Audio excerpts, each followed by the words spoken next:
12వ వచనం. ఆయన వలన నడిపింపబడినవై నరులకు నివాస యోగ్యమైన భూగోళము మీద మెరుపును మేఘములను సంచారము చేయును. దేవునికి స్తోత్రం. గమనించండి, ఈ భూమిని అంత నిజంగా నరులకు నివాస యోగ్యమైన భూమి ఇది. మానవుడు నివసించడానికి దేవుడు తన మనసులో అనుకున్నటువంటి ప్లేస్ ఏంటంటే ఈ భూగోళం. చంద్రమండలం కాదు, సూర్యమండలం కాదు, నక్షత్ర మండలం కాదు, శూన్యమండలం కాదు.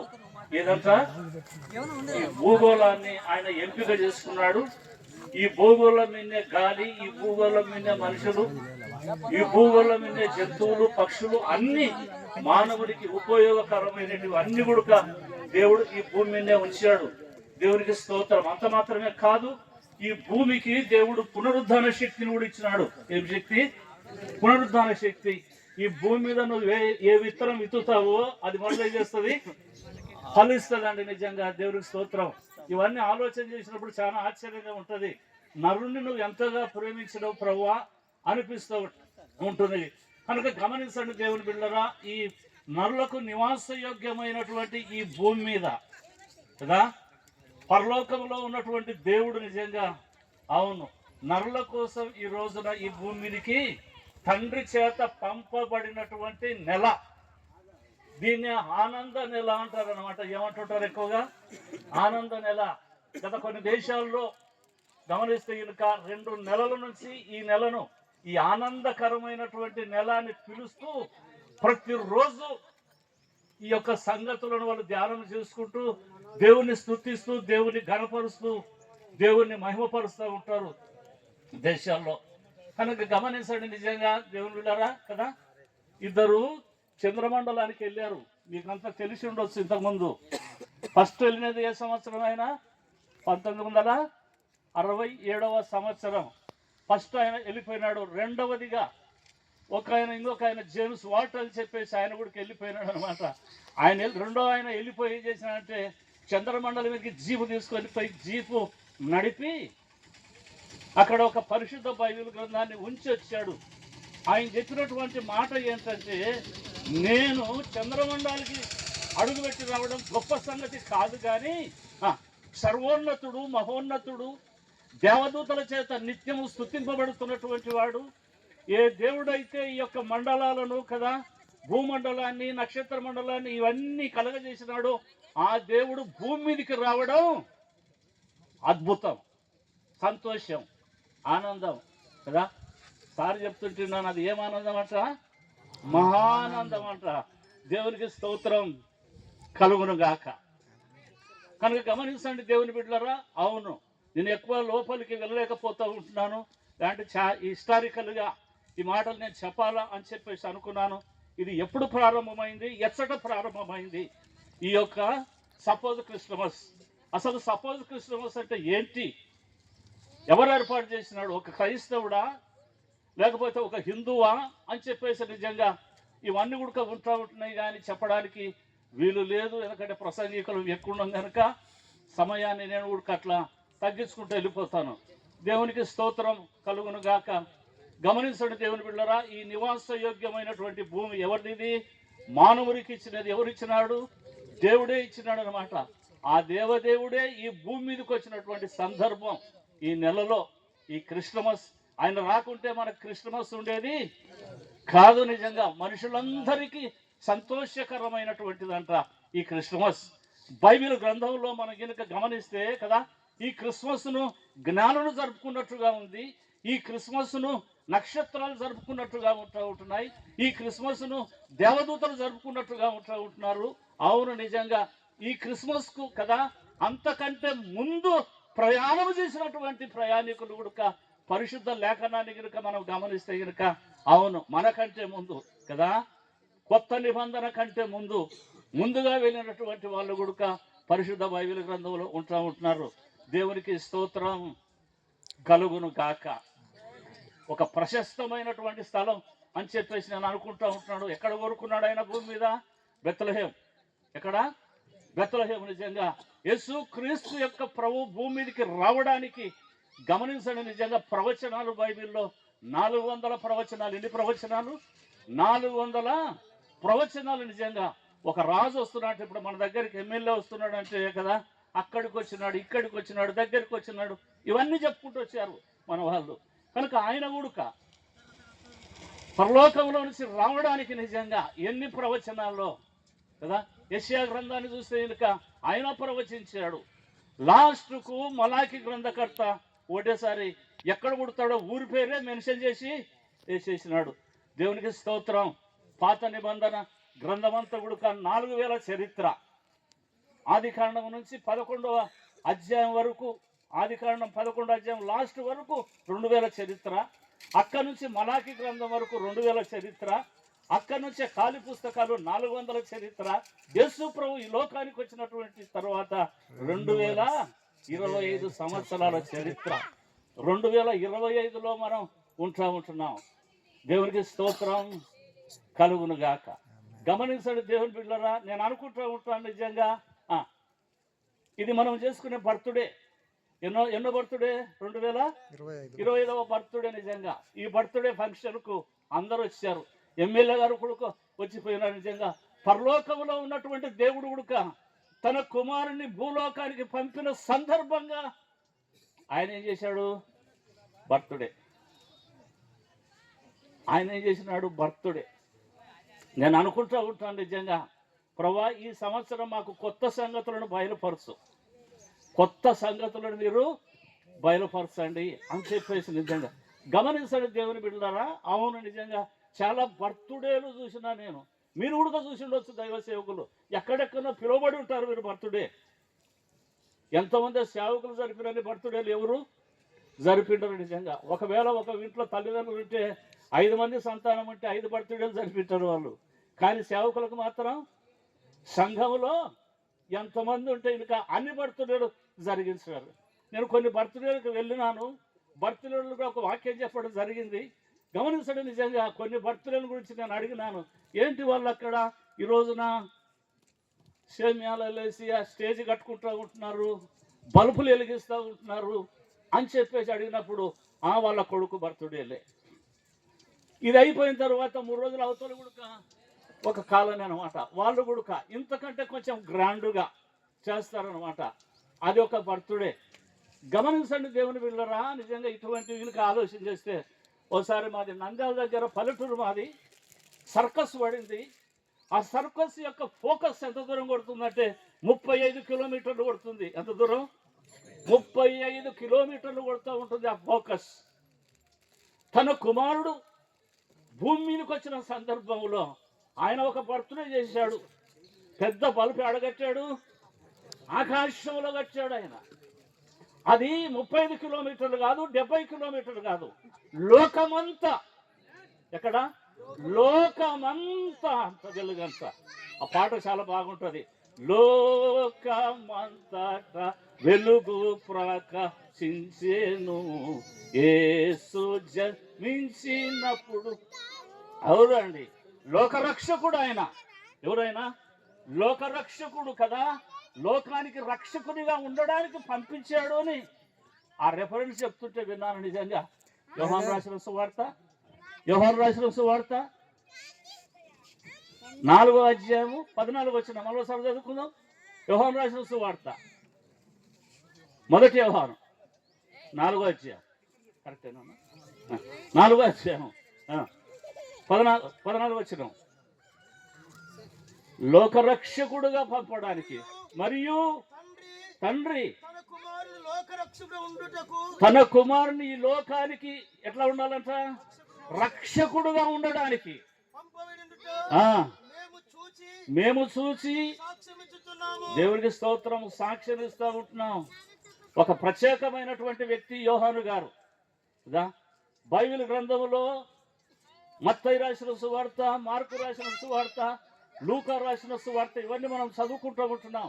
చాలా హిస్టారికల్ దీంట్లో కనపడుతూ ఉంటుంది అన్నమాట. నిజంగా ఒక్కొక్క పుస్తకంలో లూకా సువార్త డాక్టర్ మంచి చదువుకున్నటువంటి వ్యక్తి 32 దేశాలను గురించి రాస్తాడు ఆయన. ఎన్ని దేశాలు? 32 దేశాల గురించి, 54 పట్టణాల గురించి, 9 దీవుల గురించి అపోస్తుల కార్యాలు అయితేనేమి, లూకా సువార్తలు అయితేనేమి, 20 అధ్యాయాలు, 28 అధ్యాయాలు మొత్తం కలిపి నిజంగా ఇవన్నీ కూడా ఈ దేశాల చరిత్ర మరి ఎప్పుడు చదివినాడో, ఎక్కడ చదివినాడో, ఎక్కడ పిహెచ్డీ చేసినాడో నాకైతే అర్థం కాదండి నిజంగా. బైబిల్ గ్రంథంలో పిహెచ్డీ, ఇప్పుడు ఒక చెట్టును గురించి రాస్తే ఏమిస్తున్నారు బిరుదులు? పిహెచ్డీ ఏంటి అంటే డాక్టరేట్. మా ఇంట్లో కూడా ఉన్నాడు, 5 దేశాల నుంచి వచ్చిందంట సర్టిఫికేట్. 7 సంవత్సరాలు చేసినాడు. ఎన్ని సంవత్సరాలు? 7 సంవత్సరాలు పిహెచ్డీ. కానీ బైబిల్లో చూస్తే లూకా గారు ఎన్ని 32 దేశాల చరిత్ర, 54 పట్టణాల చరిత్ర, 9 దీవుల చరిత్ర బైబిల్ గ్రంథంలో రాసి పెట్టాడు. ఎవరికి స్తోత్రం. మీరు చదువుకుంటూ పెన్ను, పేపరు, నోట్స్ అన్ని దగ్గర పెట్టుకొని ఇవి రాసుకుంటూ వెళ్ళండి, ఎన్ని ఉన్నాయి అని చెప్పేసి. ఎవరి స్తోత్రం. నేను ఎప్పుడు క్రిస్మస్ సందర్భాల్లో మత్తయి సువార్త ఒక్కరోజు చదువుకుంటా నేను. 20 కదా, ఎన్ని అధ్యాయాలు? 20 అధ్యాయాలు. మార్కు సువార్త ఒకరోజు, లూకా సువార్త ఒకరోజు, యోహాను సువార్త ఒకరోజు, 21 అధ్యాయం ఒకరోజు అన్నమాట. చదువుంది ఉండడానికి ఇష్టం ఉండదు నాకు. ఎందుకంటే మరలా ఒకసారి ఆయన జన్మదినాన్ని గురించి మనం జ్ఞాపకం చేసుకోవాలి. దేవునికి స్తోత్రం కలుగును గాక. గమనించండి దేవుని బిడ్డలారా, దేవుడు నక్షత్రాలను ఎప్పుడు కలుగజేసినాడు? ఆ బైబిల్ గ్రంథంలో అక్కడ చూస్తే కనుక ఆ నక్షత్రానికి ఏమని పేరుందంటే ఆయన నక్షత్రం అంటారు. ఎవరు నక్షత్రం? ఆయన నక్షత్రం. దానికి వేరే పేరు లేదు. నక్షత్రాలకు అన్ని పేర్లు పెట్టాడంట ఆయన. బైబిల్ గ్రంథంలో కూడా కొన్ని పేర్లు మెన్షన్ చేశాడు ఆయన నక్షత్రాలను. నక్షత్ర శాస్త్రం గురించి చదివితే తెలుస్తుంది నక్షత్ర శాస్త్రం. జ్ఞానులు ఆ శాస్త్రాన్ని గురించి చదివినారు. ఎంతమంది వచ్చినారు? ఏడుంది ఎట్లా కదా? 3 కానుకలు అంటే ఎట్లా? అదే ఒక 30 మంది తీసుకొని రావచ్చు. ఎట్లా అంటావు? దానికి ఇది లేదన్నమాట. నిజంగా గమనించండి. నిజంగా బైబిల్ పాత నిబంధన గ్రంథం చూస్తే కనుక కదా ఎన్ని ఒంటెలో బయలుదేరినాయి అంట ఆ దేశంలో నుంచి. ప్రవచనం యెషయా భక్తుడు అప్పుడే ప్రవచిస్తాడు. 60 అధ్యాయంలో ఉంటుంది నిజంగా మాట. గమనిస్తే కనుక తర్వాత చదువుకోండి. గమనించండి దేవుని బిడలారా, దేవునికి నామానికి స్తోత్రం కలుగును గాక కదా. ఈ నక్షత్రాల పేర్లు కొంచెం ఏబు గ్రంథంలో ఉంటాయి ఆ పేర్లు. ఎక్కడ? 38వ అధ్యాయం. ఏబు గ్రంథం 38వ అధ్యాయం 31 వచనం. కృత్తిక నక్షత్రములను నువ్వు బంధించగలవా? మృగశీర్షక కట్లను విప్పగలవా? వాటి వాటి కాలములలో నక్షత్ర రాశులను వచ్చునట్లు చేయగలవా? సప్తర్షి నక్షత్రములను వాటి ఉపనక్షత్రాలను నీవు నడిపించగలవా? నక్షత్రాలంట వాటి వాటి కాలములో వచ్చేటట్లుగా ఆయన చేస్తాడు. వాటి వాటి కాలములలో కదా. ఆయన నక్షత్రం ఎప్పుడు రావాలా? ఆయన అంతే భూలోకానికి వచ్చినప్పుడే ఆ నక్షత్రం ఎక్కడ కనపడాలా? ఆకాశంలో కనపడాల. నిజంగా వెలుగును విరజిమ్మేటటువంటి నక్షత్రం, కాంతి కలిగిన నక్షత్రం, నడిపించే నక్షత్రం, నడిచే నక్షత్రము. నిజంగా నక్షత్రమా నీ ప్రయాణం ఎక్కడికంటే ఏమంటది? నా ఎంటరా, నా ఎంటరా కదా. నేను నీకు రక్షకుని చూపిస్తా. ఎవరిని చూపిస్తా? రక్షకుని చూపిస్తా. రక్షకునిగా ఉండడానికి దేవుని చేత పంపబడినటువంటి వాడు.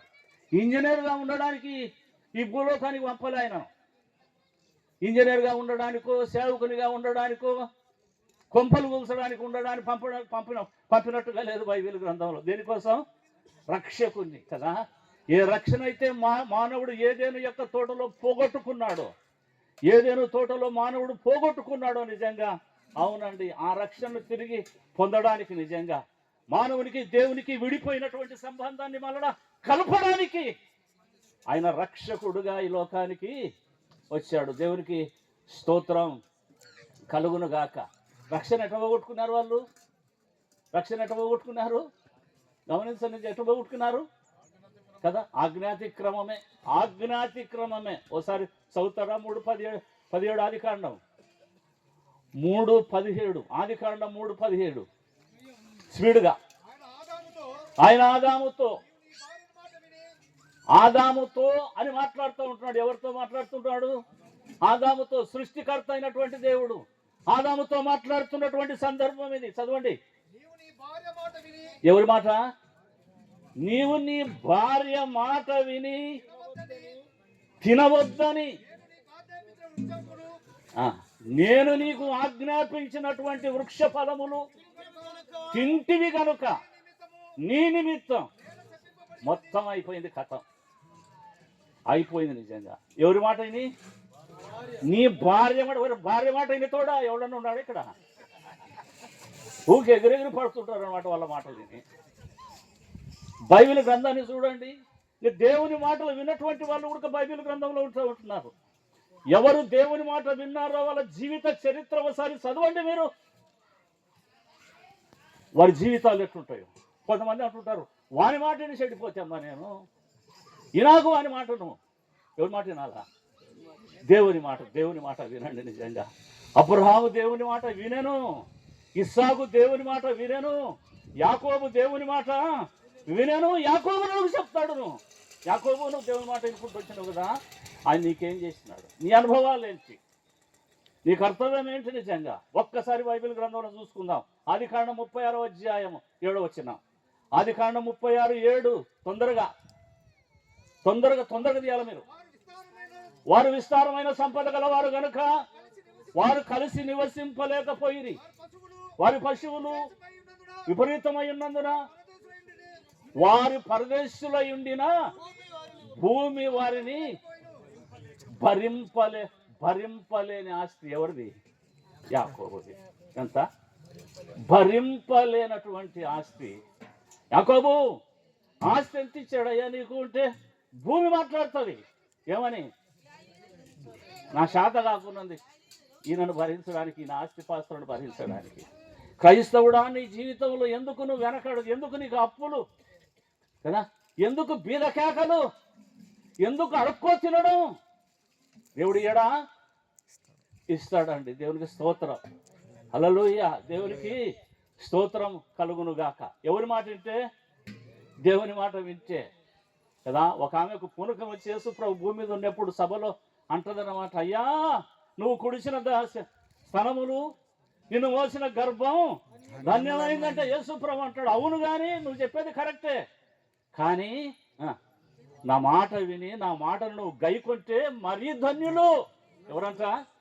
మరీ ధన్యులు. దేవునికి స్తోత్రం కలుగునుగాక. దావీదుకు ముందర ఆస్తిపాస్తుల్లో పుట్టలేదండి. నిజంగా ఆస్తిపాస్తులు దావీదుకు లేవు. గొర్రెలు కాసుకునేటటువంటి గొర్రెల కాపరి ఇంట్లో నుంచి తృణీకరించినటువంటి వాడు.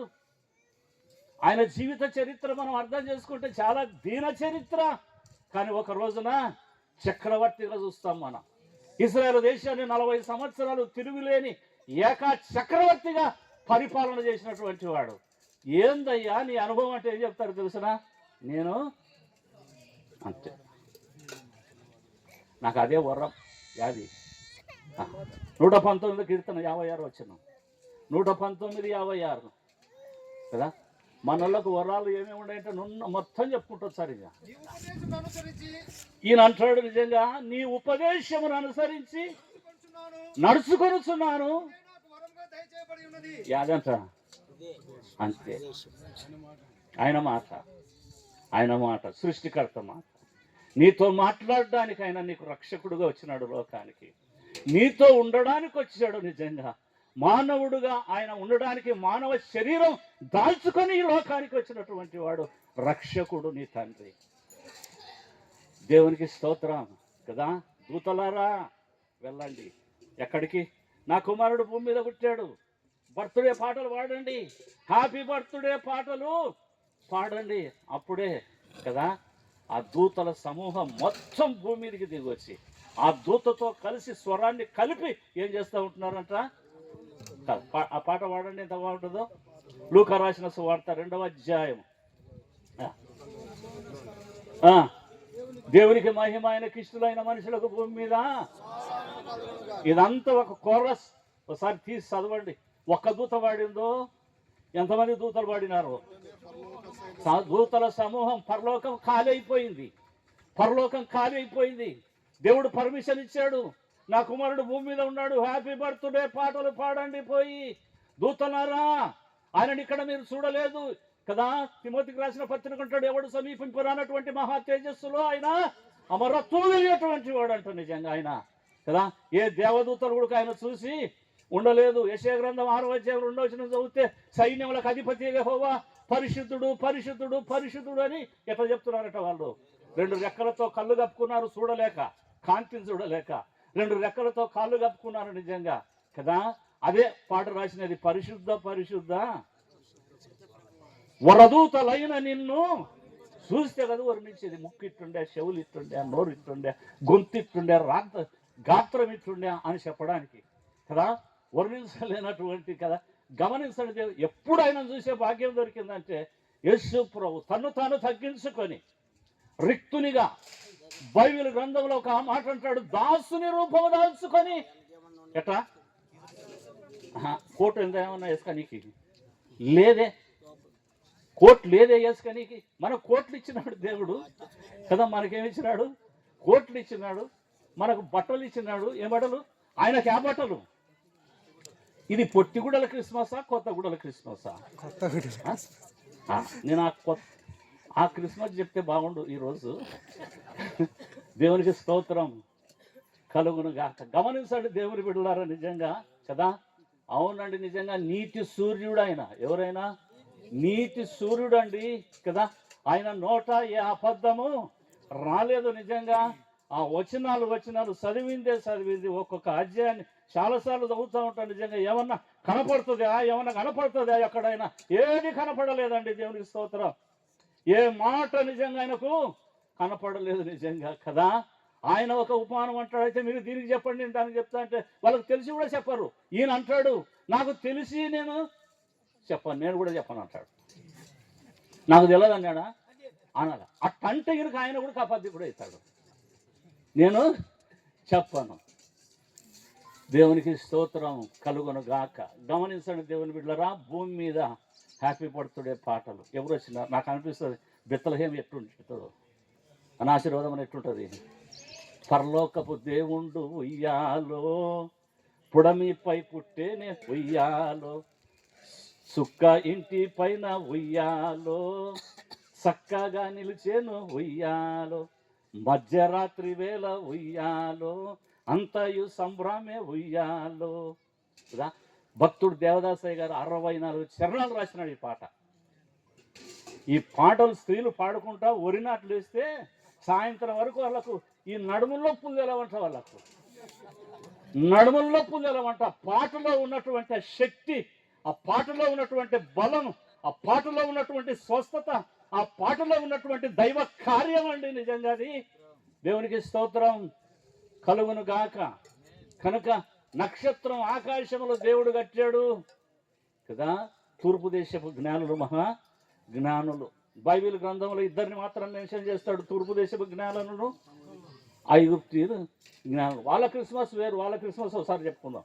ఎవరి క్రిస్మస్ కాదు, గొల్లల క్రిస్మస్ గురించి కూడా చెప్పుకుందాం. నిజంగా ఎన్ని క్రిస్మస్లో నాకు తెలిసి 36 క్రిస్మస్లు కనపడతాయి నాకు. వీళ్ళంతా చేసుకుంటేది రోజు ఒకటి చెప్పుకునే అయిపోతుంది డిసెంబర్ నెలంతా. నేను ఎక్కడ పోయినా కానీ అనమాట, ఇంకా వేరే ప్రసంగాలు వాడను. దేవునికి స్తోత్రం. గమనించండి దేవుని బిడ్డలారా. అవునండి, జ్ఞానులు ఎక్కారు. ఎన్ని సంవత్సరాలు పట్టింది వాళ్ళకు? 2 సంవత్సరాలు. దేవునికి స్తోత్రం. 2 సంవత్సరాలు. 2 సంవత్సరాలు. ఇప్పుడు సెల్ ఫోన్లు లేవు. భార్య అడుగుతుంటుంది, ఆడుండవరా సచ్చినోడా, ఎన్నాళ్ళు ఆయన పోయి. వీడు ముందరనే భయపడతాడు. ఆది కాండంలోనే తప్పిపోయినాడు, వీడు మొదట్లోనే తప్పిపోయినాడు వ్యక్తి కదా. నిన్ను తప్పకుండా చేయడానికి నిజంగా కదా నీకోసం పరిశుద్ధ బైబిల్ గ్రంథంలో స్త్రీల చరిత్ర మొత్తం సొలొమోను అడగండి, అయ్యా 1000 మందితో కాపురం చేసినావు కదా, ఎవరైనా నీకు మంచిలో కనపడినారంటే 1000 మందిలో ఒక్కదాన్ని కూడా అంత లిగాడులు పెట్టే జాతి ఈ జాతి. నేను చెప్పడం లేదండి, నిజంగా 1000 మందితో కాపురం చేసినటువంటి సొలొమోను అంటాడు ప్రసంగి గ్రంథంలో. ఈ ప్రసంగి గ్రంథం అంట ఎప్పుడు రాశాడంటే మారు మనసు పొందిన తర్వాత. ఎవరు? సొలొమోను తప్పిపోయినాడు. 1000 మందిని చేసుకొని దేవుని మాట వినకుండా తప్పిపోయినాడు. దేవుడు పిలిచాడు, స్వరాన్ని కూడా లెక్క పెట్టలే. మార్పు చెందిన తర్వాత ఈ గ్రంథకర్త ఈ 12వ అధ్యాయాలు రాస్తాడు. యవన కాలంలో దేని రాసినట? పరమగీత పుస్తకాన్ని రాసినట. ఎన్ని అధ్యాయాలు? 8 అధ్యాయాలు. ఎన్ని వచనాలు కదా? గమనించండి, నిజంగా 116 వచనాలు. దేవునికి స్తోత్రం కలుగును గాక. కనుక గమనించండి దేవుని బిడలారా, నిజంగా అవునండి, దేవుని వాక్యానుసారంగా కనుక మనం వెళ్ళిపోతే, చదువుకుంటూ పోతే కనుక దేవుని స్తోత్రం, వాళ్ళు ఎక్కడి నుంచి తూర్పు దేశము నుంచి ఏ దేశానికి? యూదా దేశానికి రావడానికి ఎన్ని రోజులు పట్టిందంట? 2 సంవత్సరాలు. ఎన్ని సంవత్సరాలు? 2 సంవత్సరాలు పట్టిందంట వాళ్ళకు కదా. 2 ఎండకాలాలు అయిపోయినాయి, 2 వానకాలాలు అయిపోయినాయి, 2 చలికాలాలు అయిపోయింటాయి, అన్ని రెండు గుడుకు అయిపోయింటాయి. నిజంగా ఆ చలికి ఏంటి వాళ్ళ పరిస్థితి? ఆ వర్షకాలంలో ఏంటి వాళ్ళ పరిస్థితి? వెనక్కి వాళ్ళు తిరిగి వెళ్ళలేకపోయినారే. గమనించండి, నిజంగా ఇంటి దగ్గర ఏం చెప్పొచ్చుంటారు వాళ్ళకు కుటుంబానికి? నిజంగా ఎప్పుడు వస్తామంటే, మేము ఎప్పుడు వస్తామో, యేసయ్యను చూసినాక మేము తిరిగి వస్తాము అని చెప్పేసి నిజంగా చెప్పిండవచ్చును. కనుక గమనించండి దేవుని బిడ్డలారా, ఒక సుదీర్ఘమైనటువంటి ప్రయాణాన్ని వారు కట్టి నిజంగా ఈ నక్షత్రాన్ని చూసుకుంటా, ఈ నక్షత్రాన్ని అనుసరిస్తూ వాళ్ళు వచ్చినారనమాట. ఆ మత్తయి సువార్తలో 2వ అధ్యాయంలో కదా, వాళ్ళు తప్పిపోతారనమాట. తప్పిపోయినా నక్షత్రం మాత్రం అక్కడనే నిలబడుకున్నది. ఎవరి కోసం? వాళ్ళ కోసం.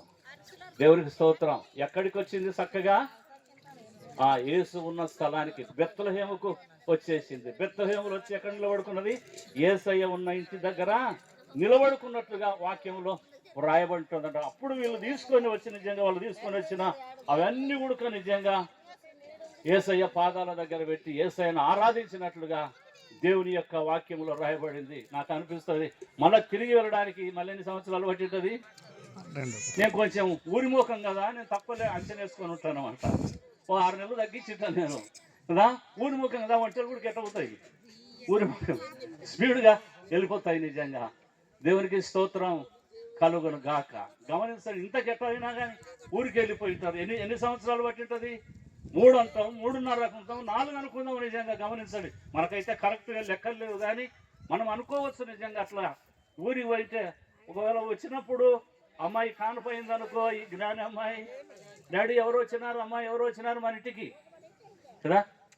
ఇప్పుడు మీ నాయనరా అటనా డాడీకో పోయినాడని చెప్పారు కదా మమ్మీ, ఆయననే.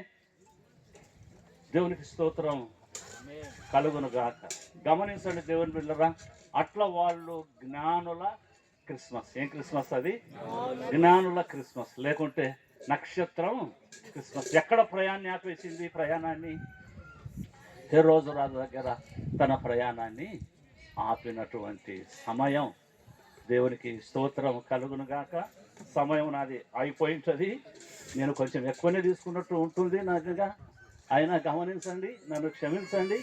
గమనించండి దేవుని బిడ్డలారా, నా వెనక సేవకుడు ఉన్నాడంట. మరి అయిపోకుంటే ఏం చేయాలి? నేను ఎంత స్పీడ్ పెడుతున్నా ఆడికి అయిపోతుంది. అయిపోకుంటే నేను ఏం చేయాలి?